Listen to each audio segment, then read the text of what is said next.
मध्य प्रदेश की राजधानी भोपाल में ग्लोबल इन्वेस्टर्स समिट का आगाज हो चुका है। प्रधानमंत्री नरेंद्र मोदी ने उद्योगपतियों को संबोधित किया। इस दौरान उन्होंने डबल इंजन की सरकार की उपलब्धियां गिनाते हुए सीएम डॉक्टर मोहन यादव और मध्य प्रदेश की जमकर तारीफ की। प्रधानमंत्री ने कहा कि मध्य प्रदेश अग्रणी राज्यों में से एक है। यहाँ 300 से ज्यादा इंडस्ट्रियल जोन है।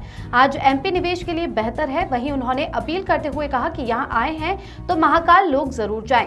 आपको महाकाल का आशीर्वाद भी मिलेगा। मध्य प्रदेश में इन्वेस्टमेंट करने का यही सही समय है। सोमवार को पीएम नरेंद्र मोदी ने भोपाल के मानव संग्रहालय में 2 दिवसीय ग्लोबल इन्वेस्टर्स समिट का शुभारंभ किया। इस दौरान उन्होंने अपने संबोधन में सबसे पहले कार्यक्रम में देरी से आने पर क्षमा मांगी। प्रधानमंत्री ने कहा कि कल जानकारी मिली थी कि आज 10वीं 12वीं की परीक्षा है। परीक्षार्थियों के निकलने का समय और मेरे राजभवन से निकलने का समय लगभग एक ही था, इसलिए मैं राजभवन से देरी से निकला। एमपी की गिनाई उपलब्धियां। प्रधानमंत्री ने आगे कहा, मध्य प्रदेश में एयर कनेक्टिविटी बहुत बढ़िया है। ग्वालियर जबलपुर में भी एयर कनेक्टिविटी है। एमपी में रेलवे को 100% इलेक्ट्रिसिटी कर दी गई है। रानी कमलापति स्टेशन की तरह 50 स्टेशन को मॉडर्न बनाया जा रहा है। ग्रीन एनर्जी के बूम का एमपी को फायदा मिला है। लाखों युवाओं को रोजगार मिला है। रीवा सोलर प्लांट देश का सबसे बड़ा प्लांट। 50,000 करोड़ का निवेश रीवा में हुआ। अग्रणी राज्यों में मध्य प्रदेश। उन्होंने आगे कहा कि एमपी 300 से ज्यादा इंडस्ट्रियल जोन है। निवेशकों को मध्य प्रदेश में पर्यटन की अपार संभावना है। जनसंख्या के हिसाब से मध्य प्रदेश देश में 5वां राज्य है। कृषि मिनरल में मध्य प्रदेश देश के अग्रणी राज्यों में है। एक समय था जब यहाँ बिजली पानी की दिक्कत थी। लॉ एंड ऑर्डर की स्थिति तो बहुत खराब थी। बीते 2 दशक में बीजेपी सरकार ने गवर्नेंस पर फोकस किया। 2 दशक पहले निवेशक यहाँ निवेश करने से डरते थे। अब मध्य प्रदेश ने अपना स्थान बना लिया है। एक समय यहाँ खराब सड़कों के कारण बसें तक नहीं चलती थी।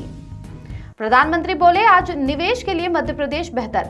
पीएम मोदी ने कहा कि निवेश के लिए मध्य प्रदेश आज बेहतर है। मोहन यादव ने इस वर्ष को उद्योग वर्ष के रूप में घोषित किया है। दिल्ली मुंबई एक्सप्रेस वे का लाभ एमपी को मिला है। ये नॉर्थ इंडिया के मार्केट को भी कनेक्ट कर रहा है। रोड के साथ एयर कनेक्टिविटी और रेल नेटवर्क भी मध्य प्रदेश में बढ़ा है। एमपी में 100% रेल इलेक्ट्रिफिकेशन किया जा चुका है। रानी कमलापति स्टेशन की तस्वीरें सबका मन मोह लेती है। 31,000 मेगावाट पावर जनरेट हो रही है। एमपी में 300 से अधिक इंडस्ट्रियल जोन, पीएम मोदी ने कहा। उन्होंने आगे कहा, मध्य प्रदेश में निवेश की अपार संभावनाएं हैं। 300 से ज्यादा इंडस्ट्रियल जोन है। डबल इंजन की सरकार में मध्य प्रदेश की गति 2 गुनी हो गई है। चुनाव के पहले मैंने कहा था कि तीसरे टर्म में हम 3 गुना तेजी से काम करेंगे। बजट में मिडिल क्लास के लिए कोई प्रावधान है। बजट में मिडिल क्लास के लिए कई प्रावधान किए गए हैं। भारत में हम एमएसएमई के जरिए लोकल सप्लाई चेन का निर्माण कर रहे हैं। महत्व खो चुके 1500 कानून बंद किए जा चुके हैं। रीवा सोलर पार्क देश के सबसे बड़े पार्क्स में से एक है। मध्य प्रदेश के बीना में पेट्रोकेमिकल में बड़ा निवेश है। एमपी में 300 से ज्यादा इंडस्ट्रियल जोन है। आप सभी इन्वेस्टर्स के लिए अपार संभावना है। वाटर कंजर्वेशन, रिवर इंटरलिंक पर काम कर रहे हैं। टूरिज्म में भी एमपी अजब और गजब। प्रधानमंत्री ने बताया कि 45,000 करोड़ से केन बेतवा लिंक प्रोजेक्ट पर काम शुरू हुआ। तीसरे टर्म में हम 3 गुना तेजी से काम करेंगे। हमारा मिडिल क्लास सबसे बड़ा टैक्स पेयर है। हमारे बजट में मिडिल क्लास के लिए कई प्रस्ताव है। भारत में 3 सेक्टर टेक्सटाइल, टूरिज्म और टेक्नोलॉजी में तेजी से वृद्धि होगी। इसमें करोड़ों जॉब निकलेंगे। प्रधानमंत्री ने कहा, यहां आए हैं तो महाकाल लोग जरूर जाएं।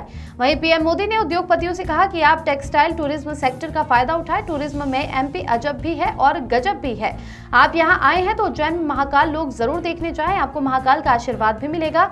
मध्य प्रदेश में इन्वेस्टमेंट करने का यही सही समय है।